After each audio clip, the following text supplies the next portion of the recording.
दोस्तों, आज की कहानी है बच्चा पैदा करने के बाद भी एक माँ बच्चे के लिए क्यों तरस रही थी। कहानी पसंद आए तो वीडियो को लाइक और सब्सक्राइब जरूर करना। मुझे पूरा विश्वास था कि हमारा बच्चा ज़रूर मिलेगा, आज नहीं तो कल, कल नहीं तो परसों, परसों नहीं तो 10 साल बाद ही सही, लेकिन मिलेगा ज़रूर। उसे कुछ नहीं हो सकता, वह जिंदा रहेगा और एक ना एक दिन हम उसे ज़रूर पा जाएंगे। यह किसी पागल का प्रलाप नहीं, एक ऐसे पिता का कहना था जिसका 5.5 माह का नन्हा अबोध पुत्र लापता हो गया।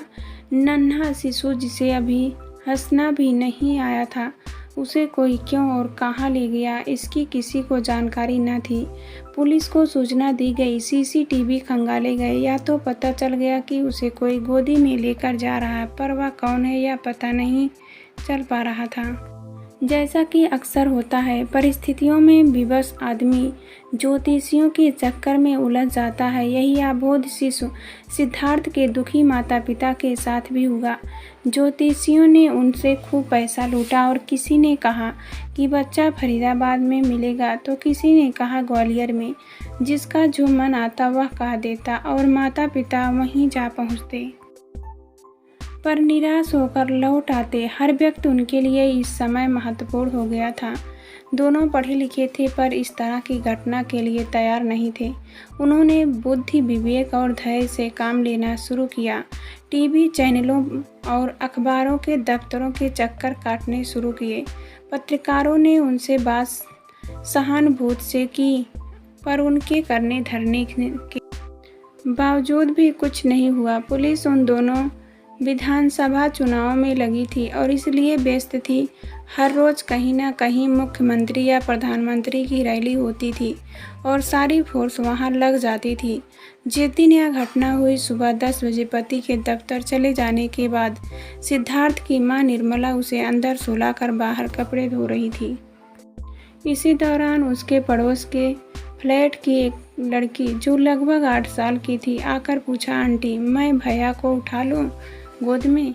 वह पहले भी अदा-कदा उसे उठाकर खिलाया करती थी, सो कोई नई बात नहीं थी। हाँ, जब तक मैं इसका दूध बनाऊं तुम इसे खिलाओ, यह कहकर निर्मला अंदर चली आई।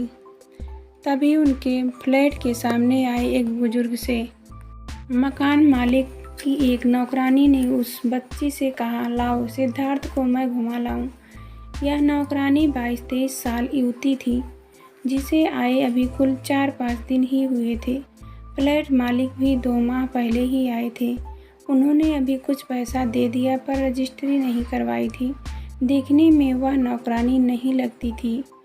वह कह गए थे कि उसको यहाँ काम दिलाने में उनके एक दोस्त की सिफारिश थी। वह स्वयं को अनपढ़, गरीब और अनाथ बतलाती थी और खुद को झारखंड की बताती थी, लेकिन न वह गरीब लगती थी और न ही अनपढ़। उसे चोरी चोरी मोबाइल पर कान में लीड लगाए कुछ सुनते हुए देखा गया था। मकान मालिक के साथ भी उसके संबंध नौकरानी जैसे नहीं थे। ऐसा लगता था कि दोनों चोरी छिपे घूमने जाते थे, क्योंकि पहले एक निकलता और दूसरा कुछ मिनट बाद। नौकरानी ने अपना नाम मंजू बताया था और झारखंड के रांची के पास गांव में अपना निवास स्थान। वह भी कई बार सिद्धार्थ को बड़ा लाड प्यार जताकर गोद में उठा लिया करती थी और निर्मला को बच्चे को ठीक से रखने की तौर तरीके भी बताया करती थी। सिद्धार्थ की माँ से वह कहती, तुम इसको नहला धुलाकर साफ रखा करो, पाउडर वगैरह छिड़का करो, सुंदर सुंदर कपड़े पहनाया करो। मेरी पिछली मालकिन तो बहुत ज़्यादा ख्याल रखती थी। उस दिन भी उसने बातों बातों में सिद्धार्थ को गोद में ले लिया और साथ वालों की उस लड़की की उंगली पकड़कर कहा, चलो तुम्हें बाजार घुमा लाऊं।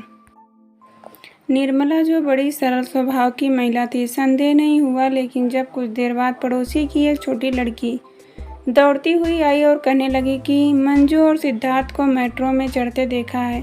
वह मेट्रो में घुस नहीं पाई। निर्मला मेट्रो स्टेशन लाइन की तरफ भागी और मंजू को आवाज़ें दे देकर चीखती चिल्लाती रही, लेकिन उसकी आवाज़ पर किसी ने जवाब नहीं दिया। वह आधे घंटे में रोती कल्पती घर वापस चली आई। इसी चक्कर में उसका मोबाइल सड़क पर गिर गया और बुरी तरह टूट गया। उसके बाद वह अपने होशो हवास खो बैठी। तब तरस खाकर किसी ने उसके मोबाइल का सिम बदलकर अपने फ़ोन से लगाकर पति को सूचित किया। बच्चे के पिता रमन एक बैंक में काम करता है। वे तुरंत घर की ओर स्कूटर से भागे। घर पहुंचकर उन्होंने सारी बातें सुनी और तुरंत थाने पहुंचे। वहां पुलिस वालों ने उनकी रपट दर्ज नहीं की। शाम 5 बजे बहुत कहने सुनने के बाद रोज नामचे में रपट लग गई और अनाप शनाप 6 माह के शिशु को पुलिस वालों ने 6 साल का लिखा। इस बीच नया फ्लैट मालिक भी फ्लैट खाली करके चला गया। जब पिछला मालिक आया तो पता चला कि उसने जो ड्राफ्ट्स दिया था वह नकली था। हाँ, वह 2 लाख कैश जरूर दे गया था। उसका विजिटिंग कार्ड भी निकली थी। ऐसा कोई कंपनी थी ही नहीं जिसका वह अपने को CIO कह रहा था। रमन ने बताया कि 13 दिनों तक स्थानीय पुलिस ने कोई कार्रवाई नहीं की। 14 जुलाई को पुलिस वालों ने उन्हें जवाब दे दिया तो उन्होंने पुलिस की अपराध शाखा में रिपोर्ट लिखवाई। पुलिस ने उन्हें इतना ज़रूर बताया कि रांची के पास किसी गांव से उस नौकरानी के नाम का कोई नहीं था। इसके बाद भी सिद्धार्थ के मिलने की यहाँ भी संभावना थी। वहाँ पुलिस वालों को साथ ले जाकर वह खाक छानते रहे। सारे CCTV देखे गए पर सभी में नौकरानी और फ्लैट मालिक के असली चेहरे पूरी तरह नहीं दिख रहे थे। लगता था वह हमेशा कैप पहने रहता था। नौकरानी हर समय सिर पर चुन्नी बांधे रहती थी। उन्होंने सारे CCTV कैमरे देख लिए थे। पुलिस वालों ने खाने और जाने का खर्च स्वयं उठाते रहे। इस दौरान उन्होंने नन्हे सिद्धार्थ का सुराग देने वाले को 1 लाख का पुकार देने की भी घोषणा कर दी। उन्होंने पुलिस आयुक्त से लेकर उपराज्यपाल, केंद्रीय गृह मंत्री व उप प्रधानमंत्री तक के दरवाजे खटखटाए, लेकिन उनके सारे प्रयास निरर्थक रहे। सब तो चुनाव में लगे थे। इस बात से उन्हें बहुत शोक हुआ कि सिद्धार्थ ने एक साधारण व्यक्ति के घर जन्म लिया। यदि किसी नेता या बड़े आदमी का बेटा खोता तो उसकी खोज में पुलिस अवकाश पताल कर देती। पर सिद्धार्थ एक मामूली बैंक क्लर्क की संतान है। उसकी परवाह किसको होगी। हजारों गरीब बच्चे आए दिन खोते रहते हैं। किसी का कुछ पता नहीं चलता और उनके माँ बाप को आखिर सब्र का ही सहारा लेना पड़ता है।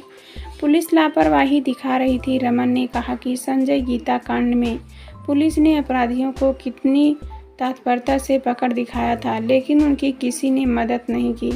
वह पुलिस वालों को कोसते, भला बुरा कहते। पर इससे क्या बनता। चुनाव की धूमधाम में गरीब माता पिता का उनकी एकमात्र संतान से बिछोह अजीब लग रहा था। एक दिन रमन ने खुद छानबीन करने का फैसला किया। वे रात को उस फ्लैट में बाहर की खिड़की से घुस गया जहां नया फ्लैट मालिक रहता था। उन्होंने बारीकी से एक चादर, तकिया, पलंग के नीचे का हिस्सा देखना शुरू किया। उन्हें एक जगह कंडोम दिखा। यानी यह औरत नौकरानी नहीं थी, या तो प्रेमिका थी या पत्नी। कूड़े की बाल्टी में रमन को एक स्टोर की रसीद मिली। स्टोर से मेकअप का ढेर सारा सामान खरीदा गया था। स्टोर वाराणसी का था। रमन का एक दोस्त वाराणसी में रहता था। रमन ने तुरंत उसे फ़ोन किया। वह उस स्टोर तक गया और उसकी फ़ोटो खींचकर रमन को भेज दी। रमन उसी दिन वाराणसी चले गए। निर्मला भी जाना चाहती थी, पर उसे डर था कि कहीं कोई सूचना मिली तो घर बंद रह जाएगा। स्टोर मालिक को बस इसका कोई अंदाज़ा नहीं था कि यह सामान किसने खरीदा था। उसके पास CCTV कैमरा था, पर उसमें केवल 1 सप्ताह का डेटा रिकॉर्ड रहता था। स्टोर मालिक ने यह ज़रूर बताया कि जो हुलिया रमन बता रहे हैं उस जैसा पुलिस वाला एक लड़का 2-3 बार आया तो था, पर कब और क्यों उसे याद नहीं। रमन को लगा कि उसके बेटे को उठाने वाला कहीं आसपास ही होगा। रमन ने स्टोर के सामने एक कमरा ढूंढा और वहीं रहने लगे। रमन ने 2 मोबाइल और एक CCTV सेट भी खरीदा। वे घंटों उस स्टोर में आने जाने वालों की वीडियो देखते रहे। एक रोज रमन को एक स्वामी आता दिखा। उसकी चाल से रमन को संदेह हुआ। वह भागते हुए स्टोर में पहुंचे तो देखा कि वह स्वामी बिल बनवा रहा था। उस बिल में पूजा सामग्री तो थी, पर खाने के सामान के साथ बेबी मिल्क पाउडर भी था। रमन ने पूरी कोशिश रखी कि वह स्वामी की आंखों के सामने न पड़े। रमन ने तुरंत अपने दोस्त को फ़ोन पर मैसेज डाल दिया, कम इमीडिएटली। दोस्त जब तक आया, वह स्वामी जाने की तैयारी में था। दोनों ने स्वामी का पीछा करने का फैसला किया। स्वामी को एहसास हो गया कि उसका पीछा किया जा रहा है और वह भागने लगा। रमन और दोस्त भी पीछे भागे तो वह एक मकान में घुस गया और दरवाज़ा बंद कर लिया।